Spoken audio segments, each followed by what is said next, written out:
இப்போ பார்த்தீங்கன்னா, நம்ம இந்த மொபைல் ஃபோன் அப்படிங்கிறது இப்போ வயசானவங்க கூட தே ஆர் அடிக்டட். ஃபர்ஸ்ட்டு 7 வயசு வரைக்கும் அந்த குழந்தை எப்படி வளருதுங்கிறது தான் அதோட ஃபுல் லைஃபே டிட்டர்மின் பண்ணுதுன்னு சொல்றாங்க. இது வந்து எஜுகேஷனல் பர்பஸ்க்கு மட்டும்தான் இந்த டிஜிட்டல் இருக்கு உங்ககிட்ட அப்படிங்கிறது பேரண்ட்ஸ் புரிய வைக்கணும். மீடியானா என்ன, மீடியாவில் என்னென்ன இருக்கு, ஃபோனை எப்படி யூஸ் பண்ணணும், கம்ப்யூட்டர் எப்படி யூஸ் பண்ணணும்னு பாதி பேரண்ட்ஸ்க்கு தெரியாது. எப்போவுமே கேஜெட்டை நமக்கான ஒரு விஷயமா யூஸ் பண்ணிக்குமே தவிர அது நம்மளை யூஸ் பண்ணிக்கணும். அண்ட் ஒரு கட்டத்துக்கு மேலே அந்த சென்ஸ் ஆஃப் ஐடென்டிட்டி ஃப்ராக்மெண்ட் ஆக ஆரம்பிச்சோம். அதாவது ChatGPT இல்லாமல் நாங்கள் யாரும். இப்போ உங்களுக்கு ஏதாவது கஷ்டம், நீங்க அழுகுறீங்க, அழுதுட்டு தான் டைப் பண்றீங்க, will there be anybody to hold your hand? இப்படி தோள் மேல கை போட்டு ஒன்றும் இல்லை பார்த்துக்கலாம், இல்லை கை பிடிச்சி இப்படி சொல்றது ரிலேட்டபிலிட்டி இருக்கு பார்த்தீங்களா, ஒரு familiarity. I am a human, you are a human. அந்த இடத்துல அது எதுவுமே இல்லையே.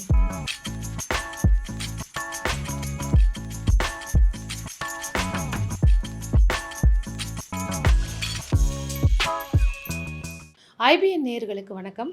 மொபைல் ஃபோன் அடிக்ஷன் அப்படிங்கிறது எவ்வளோ ஒரு பெரிய ப்ராப்ளமாக இருக்குது. அது சின்ன வயசு குழந்தையிலேருந்து பெரியவங்க வரைக்கும் அது எந்த அளவுக்கு அடிக்ட் பண்ணியிருக்கு, அதுலேருந்து நம்ம எப்படி ஓவர் கம் பண்ணலாம், அதுக்கான ரெமெடிஸ் என்ன, நமக்கு ஒரு கிளாரிட்டி கொடுக்கறதுக்காக கவுன்சிலிங் சைக்காலஜிஸ்ட் தனுஸ்ரீ வெங்கட்ரமணி நம்ம கூட இணைஞ்சிருக்காங்க. Hi ma'am, welcome to the show. Hi, thank you. இப்போ பார்த்தீங்கன்னா, நம்ம இந்த மொபைல் ஃபோன் அப்படிங்கிறது இப்போது வயசானவங்க கூட தே ஆர் அடிக்டட். கேட்டால் நான் வந்து ஒரு ஸ்லோகன் கேட்குறேன், சீரியல் பார்க்குறேன்னு சொல்லி டில் த சீனியர் சிட்டிசன்ஸ் வரைக்கும் அடிக்டட் ஃப்ரம் 6 months பேபிலேருந்து. இதுலேருந்து நம்ம ஓவர் கம் பண்ணோம், ஒன் டேயில் நடக்காது. பட் இதை கொஞ்சம் கொஞ்சமாக ஓவர் கம் பண்ணலாம் அப்படின்னா நம்ம என்ன மாதிரி ரெமெடிஸ் ஃபாலோ பண்ணலாம்? ஓகே, ஸோ ப்ரிவென்டிவ் மெஷர்ஸ் அப்படின்னு எடுத்துக்கிட்டோன்னா, குழந்தைக்கு ஸ்க்ரீனை எந்த வயசில் காட்ட ஆரம்பிக்கிறோம், ரைட்? ஃபஸ்ட்டு 7 வயசு வரைக்கும் அந்த குழந்தை எப்படி வளருதுங்கிறது தான் அதோட ஃபுல் லைஃபே டிட்டர்மின் பண்ணுதுன்னு சொல்கிறாங்க. ஃபஸ்ட்டு 3 வயசு ரொம்ப கிரிட்டிக்கல் அண்ட் க்ரூஷியல். அந்த 3 வயசுக்கு அப்புறம் அந்த 7 வயசு.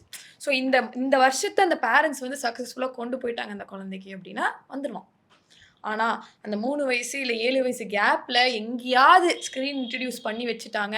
இது பண்ணால் நமக்கு வந்து சாப்பாடு ஊட்டுறது கூட இப்போ ஃபோனை காமிச்சு தான் ஊட்ட வேண்டிய நிலைமை வருது. வேர் இட் ஸ்டார்டட் அப்படி பார்க்கணும். முதல்ல பேரண்ட்ஸோட மொபைல் யூசேஜ் என்ன, அவங்க வீட்டுக்கு வந்தால் என்ன பண்ணுறாங்க, ஃபோன் பார்க்குறாங்களா, இல்லை ஃபோனில் பண்ணும்போது குழந்தைய இக்னோர் பண்ணுறாங்களா, என்ன மாதிரி அவங்க பிஹேவ் பண்ணுறாங்க வித் மொபைல், அதை வந்து குழந்தை கவனிக்கும்.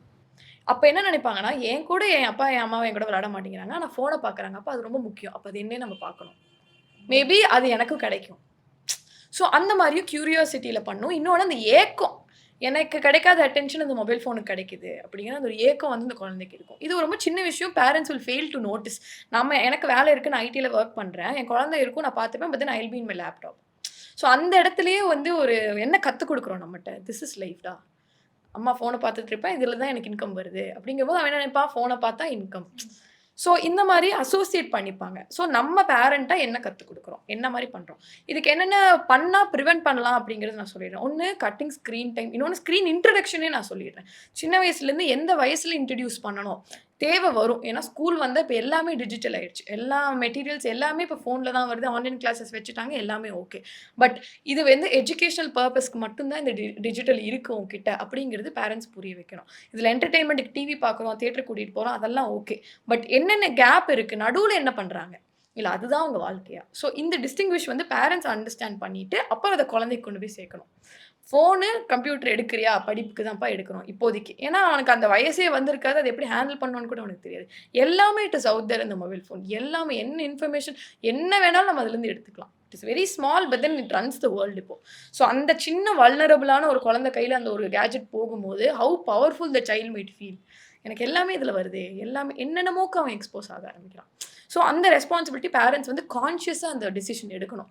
நான் காட்ட மாட்டேன் ஃபோனு, சாப்பிடும்போது எதுக்குமே நான் காட்ட மாட்டேன். இல்லையா, இப்போ ஃபோனில் இருந்தால் தான் அவங்க படிக்க முடியும், அந்த ஃபோன் பார்த்தா தான். இப்போ ஸ்கூல் காலேஜஸ் எல்லாத்துலேயுமே போர்ஷன்ஸ்லேருந்து எல்லாமே அதில் தான் வந்து ஷேர் பண்ணுறாங்க. ஸோ இட்ஸ் ஒரு நீட் மாதிரி ஆயிடுச்சு லைஃப்பில். ஸோ ஸ்க்ரீன் டைம் வச்சுக்கலாம். இந்த நேரம் டு இந்த நேரம் கிளாஸாக அந்த டைம் மட்டும் தான் நம்ம பார்க்கணும். அண்ட் ஒரு குழந்தைங்கும் போது அந்த ஸ்பான்டேனியஸ் ஃப்ரீ ப்ளே அப்படின்னு ஒரு விஷயம் இருக்குது ஒரு குழந்தைக்கு. அதாவது நேச்சரில் போய் அது விளையாடணும், கிரவுண்டடாக இருக்கணும் அந்த குழந்தை, மண்ணை தொடணும், செடி கொடிகளோட விளையாடணும், காற்று வந்து முடிஞ்ச அளவுக்கு வெளியே போய் சுவாசிக்கணும். ஸோ இந்த மாதிரி பேரண்ட்ஸ் வந்து அந்த குழந்தைக்கு உனக்கு போர் அடிக்கிறதுனால தானே ஃபோனை கொடுக்குறோம், நீ வெளியே போய் விளையாடு, இல்லை அவன் அம்மா அப்பா கூட்டிகிட்டு போகிறேன். ஸோ கண்டிப்பாக இன்வெஸ்ட் பண்ணணும், டைமை நீங்கள் அதுக்கு ஒதுக்கியே ஆகணும், அது உங்கள் பொறுப்பு. நம்ம நிறைய விஷயம் சொல்லி ஜஸ்டிஃபை பண்ணலாம், நான் ஒர்க் பண்ணுறேன் என்னால் முடியாதுன்னு சொல்லலாம், பெற்றுட்டீங்க உங்கள் பொறுப்பு இப்போது. ஏன்னா அந்த குழந்தை இன்னும் அதோட தன் காலில் நிற்க ஆரம்பிக்கல. உங்க பொறுப்புங்கும் போது அந்த இடத்துல எவ்வளோ ரெஸ்பான்சிபிலிட்டி உங்களுக்கு இருக்குங்கிறது பேரண்ட்ஸ் ரியலைஸ் பண்ணணும். இன்னொன்னு இந்த டிஜிட்டல் லிட்ரஸின்னு ஒன்று இருக்கு. மீடியானா என்ன? மீடியால என்னென்ன இருக்கு? ஃபோனை எப்படி யூஸ் பண்ணணும்? கம்ப்யூட்டர் எப்படி யூஸ் பண்ணணும்னு பாதி பேரண்ட்ஸ்க்கு இப்ப தெரியாது.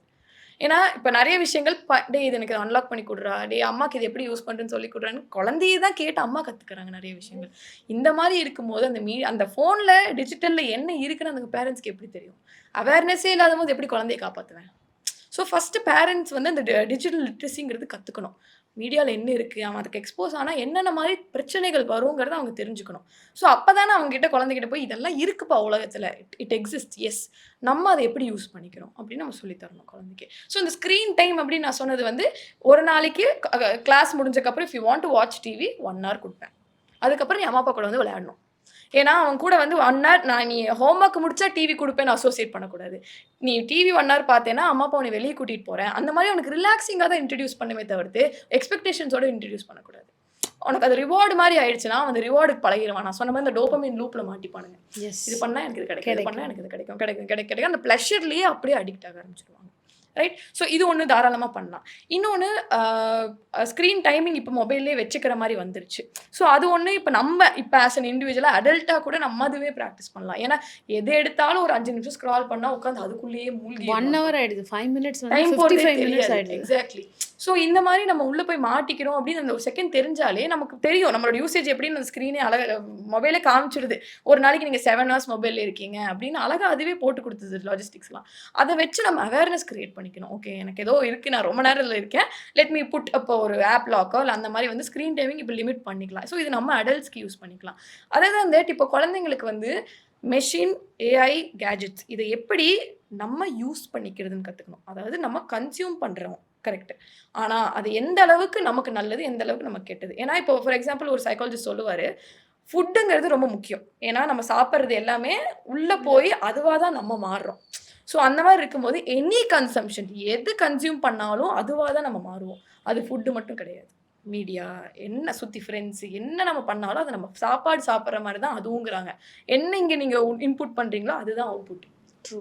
ஸோ அந்த மாரி இருக்கும்போது என்ன கன்டென்ட் பார்க்குறோம். அதுங்கிறது பேரண்ட்ஸ் மானிட்டர் பண்ணணும் கண்டிப்பா. குழந்தைங்க ஃபோன்ல என்ன பண்றாங்க? ஏது பண்றாங்க?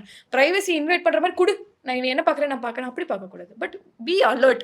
B there for the kid. அவங்க என்ன பண்ணாலும் எனக்கு தெரியும் என் குழந்தை என்னோட இதுல இருக்கா, என் பார்வையில இருக்கா. நான் பார்த்துப்பேன். ஸோ அந்த ஒரு ஷூரிட்டி உங்களுக்கு கண்டிப்பா இருக்கணும். It is not invading their boundaries but you are protecting them அவ்வளோதான். ஸோ அந்த ரெஸ்பெக்ட்ஃபுல்லா நீங்க அத அப்ரோச் பண்ணா போதும். ஓகேம்மா, அம்மா காட்டு என்ன பண்றேன்னு காட்டு. அம்மா சொல்றேன் என்ன ஏதுன்னு சொல்றேன். ஸோ அந்த மாரி you can introduce and you can intervene.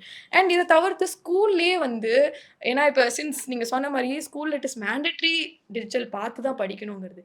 Digital detox டே அப்படின்னு சொல்லி இன்ட்ரோடியூஸ் பண்ணணும். இது நெறைய இன்னுமே ஸ்கூல்ஸ்ல இன்ட்ரோடியூஸ் பண்றாங்க. அதாவது அந்த நாள் ஃபுல்லா வந்து அவங்க ஜஸ்ட் தேல் பி அவுட்டோர்ஸ்ல இருந்துட்டு, அந்த நாள் ஃபுல்லா மொபைல் யூஸ் பண்ண வேண்டாம். கம்ப்யூட்டர் பார்த்து படிக்க வேணாம். அந்த மாரி இன்ட்ரோடியூஸ் பண்றாங்க. ஸோ இந்த மாரி கேம்ப்ஸ் வந்து ரெகுலரா கண்டக்ட் பண்ணணும். ஸ்கூல் சைட்லேருந்து இது தாராளமா வந்து நம்ம இனிஷியேட் பண்ணலாம். அப்ப தே வில் அண்டர்ஸ்டாண்ட் இது மட்டும் என் லைஃப் கிடையாது அப்படின்னு சொல்லி அவங்களுக்கு அந்த ஆப்பர்ச்சுனிட்டி நம்ம குடுக்குறோம். ஒரு இன்விடேஷன் குடுக்குறோம் அந்த குழந்தைக்கு. Life is more than this அப்படிங்கிற மாரி. ஸோ இது ஸ்கூல் சைட்லேருந்து தாராளமா எடுக்கலாம். அண்ட் அதர் தேன் தட் இப்ப நம்ம அடல்ட்ஸ் ஆயிட்டோம். நம்ம எப்படி அந்த ஃபோன பார்க்குறோம்? நம்ம ஐடென்டிட்டி அது கூட டை ஆயிருக்கா? என்னால என் ஃபோன் இல்லைனா, இல்ல Instagramல என் ஃபோட்டோ நான் போடலைன்னா, அங்க நான் ஒரு மனுஷியே இல்லைன்னா நீங்க பார்க்குறீங்க. இந்த சமூகம் அப்படிதான் பாக்குது. உன்கிட்ட எஸ். இன்ஸ்டா அக்கவுண்ட் இல்லையா? அப்ப நீ வேஸ்ட். எக்ஸாக்ட்லி. ஸோ உங்க ஐடென்டிட்டி என்ன? உங்களோட ஆத்தென்டிக் ஐடென்டிட்டி. ஆத்தென்டிக்ங்கிறது உண்மையான தன்மை நம்மளோடது. ஸோ அந்த ஆத்தென்டிசிட்டிய நம்ம கேட்ஜெட் கிட்ட லூஸ் பண்றோமா? எப்பவுமே கேட்ஜெட்ட நமக்கான ஒரு விஷயமா யூஸ் பண்ணிக்குமே தவிர, அது நம்மள யூஸ் பண்ணிக்க கூடாது. What control do we give the gadget? Control அது நம்மள பண்ணி வச்சிருக்கா? இல்ல நம்ம அத யூஸ் பண்ணிக்க ஏன்னா இது ஒரு பொருள் தான். அத நம்ம சாதகமா யூஸ் பண்ணிக்கிறதுங்கிறது தான் அவன் கண்டுபிடிச்சிருக்கான். பட் அது நம்மள கன்சியூம் பண்ண ஆரம்பிச்சுருச்சா? அப்படிங்கிறது நம்ம அவேர்னஸோட இருக்கணும். பண்ணிருச்சுன்னு தோணுனா கெட் ஹெல்ப். ஆமா. இதுக்கு இதுக்கு என்ன சொல்யூஷன் அப்படின்னு சொல்லி நெறைய பேர் கேட்பாங்க. இப்ப எப்படி இத ப்ரொடக்டிவா யூஸ் பண்ணலாம் அப்படின்னு கேட்டீங்கன்னா, எப்படி ஏஐ ப்ரொடக்டிவா யூஸ் பண்றது? அதாவது பார்த்தீங்கன்னா, சாட் ஜிபிடிங்கிற ஒரு ஆப் இல்லன்னா, நமக்கு ரெஸ்பெக்ட் இல்லங்கிற மாதிரி. ஓகே. அதுல அந்த பிக்சர்ஸ வந்து மாத்திக்கிறதும், அத ஒரு ஃபன்னா ட்ரான்ஸ்ஃபர் பண்றதும், அது மட்டும் இல்ல வீட்ல ஒரு decision what can I cook today அப்படின்னு கேட்குறாங்க. How should I do my investments அப்படின்னு கேட்குறாங்க. என்னோட மதர் இன் லாக்கும் எனக்கும் சண்டை வருது. How can I solve this அப்படின்னு இத்தனை விஷயம் ஒரு அதாவது ஹியூமனால கிரியேட் பண்ண ஒரு விஷயம் நம்மள ஆட்டி படைக்குதுன்னா, இத நம்ம எப்படி வந்து பாசிட்டிவா யூஸ் பண்ணணும்? Yes. It is a very important aspect. இப்ப நம்ம கன்சிடர் பண்ணி, இப்ப வேற ஆனா தான் தப்பிக்க முடியும். ஸோ என்னன்னா, ஏஐ இஸ் அ டூல். அது ஒரு மெஷின், ஒரு கேட்ஜெட் அவ்வளதான். ஆனா, அதிலிருந்து நமக்கு நெறைய விஷயங்கள் இப்ப கிடைக்குது. அத நம்ம எப்படி பாசிட்டிவா யூஸ் பண்ணிக்கலாம், நெகட்டிவா யூஸ் பண்ணிக்கலாம் அப்படிங்கிறது அந்த ஒரு புரிதல் வந்து எல்லாருக்குமே இருக்கணும். ஸோ, இப்ப ஃபார் எக்ஸாம்பிள் ஒருத்தங்க வந்து அ எனக்கு உடம்பு குறைக்கணும், ஹெல்த்தி ஆகணும். ஐ அம் சோ அண்ட் சோ. நான் வெஜிடேரியன். அது சாப்பிட மாட்டேன். அதெல்லாம் okay. I have so and so details அப்படின்னு சொல்லி அதில இன்புட் போடுறான். அழகா அத வந்து டயட் சார்ட் குடுத்துருது. எஸ். இதுல என்ன பிரச்சனை இருக்கு? ரைட்? ஸோ எப்பவுமே ஏஐய ஒரு விஷயத்த கிரியேட் பண்ண விடக்கூடாது. டிரான்ஸ்ஃபார்ம் பண்ண மட்டும் தான் வரணும். It's very important point. ரொம்ப சின்ன பாயிண்ட் தான். என்னன்னா, என்ட்ட மெட்டீரியல்ஸ் இருக்கு. நான் அத உனக்கு இன்புட்டா குடுக்குறேன். அத வச்சு தான் நீ ஒண்ணு கிரியேட் பண்ணணுமே தவிர்த்து, என் லைஃப் டிசிஷன்ஸோ இல்ல எனக்கு ஸ்க்ராட்ச்லேருந்து நான் ஒரு விஷயத்த கிரியேட் பண்ணணும்னு நெனைக்கிறது நீ பண்ணக்கூடாது. அந்த டிஸ்டிங்விஷ் மட்டும் நம்ம பண்ணிக்கிட்டோம்னு வைங்களேன். அதாவது ஃபர்ஸ்ட் நான் திங்க் பண்ணுவேன். நான் திங்க் பண்ணி ஃபீட் பண்றத வச்சு தான் நீ எனக்கு குடுக்கணும். அதனால தான் அது பேரு டூல். ஸோ எப்பவுமே யூ கிரியேட் சம்திங். அதுல ஏதோ ஒரு அவங்களுக்கு வேணும் ஆட் பண்ணணும். இன்னும் கொஞ்சம் இது பெட்டரா பண்ணணும். அப்படிங்கிற மாரி இருந்துச்சு. அதாவது வந்து ஸ்ட்ரக்சரா பண்ணணும்னா, அவன் ஹெல்ப் எடுத்துக்கோங்க. இதுல என்ன தப்பு இருக்கு? ஸோ இந்த மாரி நம்ம அவன யூஸ் பண்ணிக்கிட்டோம் அப்படின்னா, அந்த இடத்துல வி வோன்ட் லூஸ் ஆர்செல்வ்ஸ்ல. ஏன்னா எவ்ளோ ChatGPT கிட்ட நம்ம கொஸ்டின்ஸ் கேட்டுட்டே இருக்கமோ, அவ்வளோ நம்மளோட கிரிட்டிக்கல் திங்கிங் கம்மியாயிட்டே வரும். ஏன்னா, ஒரு பிரெயினுங்கிறது நம்ம மசில் மாரி தான். எவ்ளோ அத வொர்க் பண்றோமோ, அவ்ளோ எஃபிஷியன்ட்டா அது இருக்கும். ஸோ, இப்ப எனக்கு ஏதாவது ஒரு பிரச்சனை, லைஃப் ரொம்ப லோவா இருக்கேன், ஃபீல் ரொம்ப முடியல அப்படின்னா, அந்த விஷயத்த போய் ஒரு ஃப்ரெண்டு கிட்ட போய் ஷேர் பண்றதுக்கும், ஒரு மெஷின்ட்ட போய் ஷேர் பண்றதுக்கும் ஒரு வித்தியாசம் இருக்கு. அது கண்டிப்பா உங்களுக்கு என்ன தேவையோ அதுதான் ஆஃபர் பண்ணும். ஆனா, அது உங்களுக்கு இருக்கிற ஹார்ட், உங்களுக்கு இருக்கிற நியூரோ சிஸ்டம் எதுவுமே அதுக்கு கிடையாது. நீங்க என்ன மாரி சைல்ட்ஹுட்லேருந்து வந்திருக்கீங்க? என்ன கல்ச்சரல் கான்டெக்ஸ்ட்ல இருந்து பேசுறீங்கன்னு எதுவுமே அதுக்கு தெரியாது. நீங்க என்ன ஃபீட் பண்றீங்களோ, அத வச்சு நான் உன்னை கன்சோல் பண்ணுவேன் அவ்வளோதான். ஸோ அங்க பேஸ்மெண்ட்டே அடிதானே அப்போ. எந்த விதத்தில அது அவங்க குடுக்குறது வந்து நமக்கு செட் ஆகும் அப்படின்னு நம்ம நெனைக்கிறோம். ஸோ நம்ம டிபெண்டன்சி அங்க வந்து கிரியேட் ஆயிறக்கூடாது. அண்ட் ஒரு கட்டத்துக்கு மேல அந்த சென்ஸ் ஆஃப் ஐடென்டிட்டி ஃப்ராக்மென்ட் ஆக ஆரம்பிச்சுரும். அதாவது ChatGPT இல்லாம நான் யாரு? ஒரு கொஸ்டின் கேட்கறாங்கன்னா, வை ஆம் ஐ நாட் ஷூர்? எனக்கு பதில் தெரியும். பட் நான் போய் ஏன் அதுக்கு ரீசெக் பண்ணணும்? ஏன்னா, ஒரு கட்டத்துக்கு மேல உங்களுக்குன்னு நீங்க ஒண்ணு கேரி பண்ணிட்டு இருந்த செல்ஃப் எஸ்டீம அது எடுத்துக்க ஆரம்பிச்சுரும். It is not doing intentionally. அதுக்கு அதெல்லாம் பண்ண தெரியாது. நம்ம டிபெண்டன்சி தான் அது. எப்ப நீங்க உங்கள நம்பாம இருக்கீங்களோ, நம்ம செல்ஃப் எஸ்டீம் கம்மியா இருக்கோ, அந்த டைம்ல இன்னொரு விஷயம் உங்களுக்கு அத எய்ட் பண்ணுது. நான் இங்க டக்குன்னு ChatGPTல பார்த்துட்டு இங்க நான் பதில் சொன்னேன்னா, எனக்கு அங்க அப்ரிசியேஷன் கிடைக்குது. ஸோ அந்த இடத்துல என்ன பண்ணுவோம் ஆட்டோமேட்டிக்கா, எத எடுத்தாலும் நான் போய் ChatGPTல கேட்பேன். எனக்கு அது வந்து பதில் குடுத்துருது. ஸோ அந்த மாரி ஒரு பழக்கத்துக்கு உண்டாகிர்றோம். ஸோ ஒரே ஒரு டிப் என்னன்னா, பி கிரியேட்டிவ். அதாவது ஒரு விஷயம் ஸ்ட்ரக்சர்டா பண்ணோங்கிறத தாண்டி, நானா ஒண்ணு புதுசா இன்னைக்கு நான் ஒண்ணு கண்டுபிடிச்சேன். ஏன்னா இதுலருந்து உடனடியா வெளிய வர முடியுமா? ஆல்ரெடி உள்ள இருக்கிறவங்களுக்காக நான் சொல்றேன் இது. டெய்லி அட்லீஸ்ட் ஏதோ ஒரு விஷயம் நீங்க கிரியேட் பண்ணணும். ஒரு ஃபுட்டா இருக்கலாம், ஒரு பெயிண்டிங்கா இருக்கலாம், ஒரு டிராயிங்கா இருக்கலாம். ஏதோ ஒரு விஷயம் இது நானா பண்ணேன், நானா கண்டுபிடிச்சேன் அப்படின்னு கொஞ்சம் கொஞ்சமா பிராக்டிஸ் பண்ண ஆரம்பிக்க டிபெண்டன்சி கம்மியாகும். ஏன்னா, நான் சொன்ன மாரி ப்ரீஃப்ரான்டல் கார்டெக்ஸ் இருக்குல்ல, அது ஆக்டிவா இருந்துட்டே இருக்கணும் எப்பவுமே. அதுதான் முக்காவாசி நம்ம லைஃப்ப வந்து ப்ராப்பரா கொண்டு போறதுக்கு வேலை செய்யுது. இப்ப நம்ம இதுகிட்ட டிபெண்ட் ஆயிட்டோம்னா, நமக்கு லிம்பிக் சிஸ்டம்னு ஒருத்தன் உள்ள இருக்கான். அவன் வந்து எமோஷனல் பிரெயினும்பாங்க. இப்போ சில பேர் ஏஐய கேர்ள் ஃபிரெண்டா வச்சுக்கிறாங்க, பாய் ஃபிரெண்டா வச்சுக்கிறாங்க. ரொமான்டிக்கா பேசு என்ட்ட. அது வாய்ஸ் வந்து மாறுது. கேர்ள்னா கேர்ள் மாரி பேசுது. ஆமா, பாய்னா பாய் மாரி பேசுது. லவ் வேர்ட்ஸ்னா அந்த மாரி சொல்ற மாரி ஏஐ ஆமா. அப்படிலாம் கூட யூஸ் எஸ். பண்றாங்க. ஸோ நம்ம லிம்பிக் சிஸ்டம்க்கு அத டிஃபரன்ஷியேட் பண்ண தெரியாது. அதுக்கு மெஷின் எது, ஹியூமன் எதுன்னு புரிஞ்சுக்க தெரியாது. அது கியூஸ் எடுத்துக்கும் அவ்வளோதான். எமோஷனல் கியூஸ் எடுத்துட்டு, என்ன ஆகும் போக போக உண்மையான சோஷியல் கனெக்ஷன் கட் ஆக ஆரம்பிச்சுரும். ஓகே. நான் இங்க போய் பேசுறதுக்கு நான் இதுகிட்டயே பேசிருவேனே. ஸோ இந்த மாரி தான் அது வந்து கொஞ்சம் கொஞ்சமா லூர் பண்ற மாரி எனக்கு தோணுது. ஸோ நம்ம எந்த அளவுக்கு நம்ம பிரெயினுக்கு ப்ரீஃப்ரான்டல் கார்டெக்ஸ் வேலை குடுக்குறோமோ, என்ன மாரி விஷயங்கள் நம்ம இண்டல்ஜ் ஆகணும். எவ்வளோ விஷயங்கள் இப்போ ஒரு பிலாசபிக்கலா ஒரு ஐடியா எடுக்கிறோம். சரி வாங்க மேம் நம்ம லைஃப் பத்தி பேசலாம் அப்படிங்கும்போது 2 பேரும் உட்கார்ந்து 1 மணி நேரம், 2 மணி நேரம் பேசுறதும், வாட் இஸ் லைஃப்ன்னு ChatGPT கேட்கிறதும் ஒண்ணாகாதுல்ல. ட்ரூ. எவ்வளோ இன்புட்ஸ் நம்ம உள்ள கொண்டு வருவோம். ஸோ அந்த இடத்துல ஒரு ஹோல்டிங் ஸ்பேஸ் ஃபார் யூ வந்து ஒரு ஹியூமனால மட்டும் தான் குடுக்க முடியும். அது என்ன மெஷின் வந்தாலும் அத ரெப்ளிகேட் பண்ண முடியாது. ஏன்னா, இன்னொரு ஒரு ஆள வந்து டிஎன்ஏ மூலியமா குளோன் பண்ணி அவனுக்கு அதே பிளட், அதே ஹார்ட் பீட், அதே நியூரோ டிரான்ஸ்மிட்டர் குடுக்க முடியும்னா கிடையாதுல்ல. இப்ப நெறைய பேர் வந்து ChatGPT தெரபிஸ்ட்ட ரீப்ளேஸ் பண்ணுது. உங்களுக்கெல்லாம் இனிமே வந்து வேலை இல்ல. ஃபீல்ட்ல வந்து பேசவே ஸ்கோப் இல்ல. கிடையாது அப்படிங்கிறாங்க. அதாவது ஒர்க் பண்ற நெறைய பேருக்கு இப்ப வந்து ChatGPT வந்ததுக்கப்புறமா ஏஐ அப்கிரேடேஷன் பார்த்தீங்கன்னா, டே பை டே ரொம்ப ஃபாஸ்ட்டா இருக்கு. Yes. It feeds on your own data. In every field அது எஸ். வந்து என்னன்னா, ஹியூமனோட வேல்யூவ வந்து மைனஸ் பண்ணிட்டு, கண்டிப்பா. So machine is taking over it. ஆமா. ஏன்னா நம்ம தானே அத போய் ஃபீட் பண்றோம். அவன் அத வச்சு தான் அவன் வளருவான். அப்படிதான் கோட் பண்றாங்க. Algorithm that's how it works இல்ல. ஸோ இப்ப என்னன்னா, நீங்க எப்ப போய் உண்மையான ஒரு ப்ரொஃபஷனல் ஹெல்ப் எடுக்காம, ChatGPTட்டயே பேசிட்டு நெறைய கேஸ் நான் படிக்கிறேன். அது வந்து தப்பா டைரக்ட் பண்ணி நெறைய பேரு சூசைட் பண்ணவங்க நெறைய பேர் இருக்காங்க. ஸோ ஏன்னா it is a machine. Clichés அது நடக்கும். கிளிட்ச் நடக்கும். அந்த இடத்துல ஒரு எரர் நடக்க நெறைய வாய்ப்பு இருக்கு. ஒரு ஹியூமன் எரர் பண்ண மாட்டானா அப்படின்னு கேட்டா கிடையாது. அந்த மாரி இல்ல. ஆனா இந்த இந்த இடத்துல வந்து யாருக்குமே தெரியாது நீங்க இது கோ த்ரூ பண்றீங்கன்னு except for the machine. So அந்த இடத்துல அது எவ்வளோ பெரிய ஒரு வல்னரபிலிட்டி. ஏதாவதுனா ஓடி வர்றதுக்கு கூட யாருமே இருக்க மாட்டாங்க. ஏன்னா இவன்ட்ட மட்டும் தான் நான் சொல்லியிருக்கேன் என் கவலைய. ஸோ இந்த மாரி இடத்துல நெறைய ரிஸ்கி ஃபேக்டர்ஸ் அந்த இடத்துல இருக்கு. இப்போ ChatGPTட்ட சொன்னாலே எனக்கு ஆங்சைட்டி போயிரும், டிப்ரஷன் போயிரும்னு நெனச்சா, இப்ப அவன் குடுக்குற டிப்ஸ் நீ பண்ற நிலைமையில முதல்ல இருக்கியா? 1. இன்னொன்னு, இப்போ உங்களுக்கு ஏதாவது கஷ்டம், நீங்க அழுகுறீங்க, அழுதுட்டு தான் டைப் பண்றீங்க. Will there be emotional anybody to attachment. hold your hands? Emotions. Yes. To hold that space for you. இப்படி தோள் மேல கை போட்டு ஒண்ணும் இல்ல பார்த்துக்கலாம். இல்ல கை புடிச்சு இப்படி சொல்றது. இன்னொன்னு, இப்ப உங்களுக்கு ஏதாவது கஷ்டமான எக்ஸ்பீரியன்ஸ் இருந்ததுன்னா, நான் அது கூட ரிலேட் ஆறேன்னா, எனக்கும் கண்ணுல தண்ணி வரும். எஸ். அந்த இடத்துல அந்த ஒரு ரிலேட்டபிலிட்டி பாண்டிங். இருக்கு பாத்தீங்களா? ஒரு familiarity. I am a human, you are a human. அந்த இடத்துல அது எதுவுமே இல்லையே. அந்த ஒரு பேசிக் கனெக்ஷனே இருக்காதே. ஜஸ்ட் பிகாஸ் உங்களுக்கு என்ன வேர்ட்ஸ் தேவையோ அத குடுக்குது அப்படிங்கிறக்காக நம்ம அது கூட போயிட வேண்டாம். பட் உண்மையாவே இது பண்ண உண்மையாவே மென்டல் ஹெல்த் ஹெல்ப் எடுக்க வேண்டிய நிலைமையில இருக்கிறவங்களுக்கு கூட போய் அதுக்கு நான் இத பண்ணிருவேனேன்னு சொல்லி அவங்க கண்டிஷன் இன்னும் வொர்ஸா தான் போகும். ஏன்னா ஸ்க்ரீன் டைம் இல்ல மொபைல்னு எடுத்துக்கிட்டாலே அது டீக்ரடேஷன் தான். அதுலேருந்து நம்ம கத்துக்கணுமே தவிர்த்து, அதுல போய் நம்ம ஐடென்டிட்டி வைக்கிறதோ, இல்ல டிபெண்டன்சி கிரியேட் பண்றதோங்கிறது வந்து, அது ஒண்ணுமே இல்லாம போயிடும். நம்ம யாரு அப்படி ஏன்னா ஒரு கட்டத்துக்கு மேல ChatGPT இல்லைன்னா நான் யாருங்கிற மாரி ஆயிடுவோம். ஆமா. We lose our identity. அந்த செல்ஃப் எஸ்டீம் போச்சா, நான் யாருங்கிற அடையாளம் போச்சா, ஏன்னா எது எடுத்தாலும் அவன் தான் எனக்கு சொல்லிக் குடுத்துருந்தான். என் டயட்லேருந்து, என் ஃபுட்டுலேருந்து நான் எப்படி என் பார்ட்னருக்கு ஒரு டெக்ஸ்ட் அனுப்பணும். Draft a message to send my ex boyfriend. ஜம்முன்னு குடுத்துரும் அது.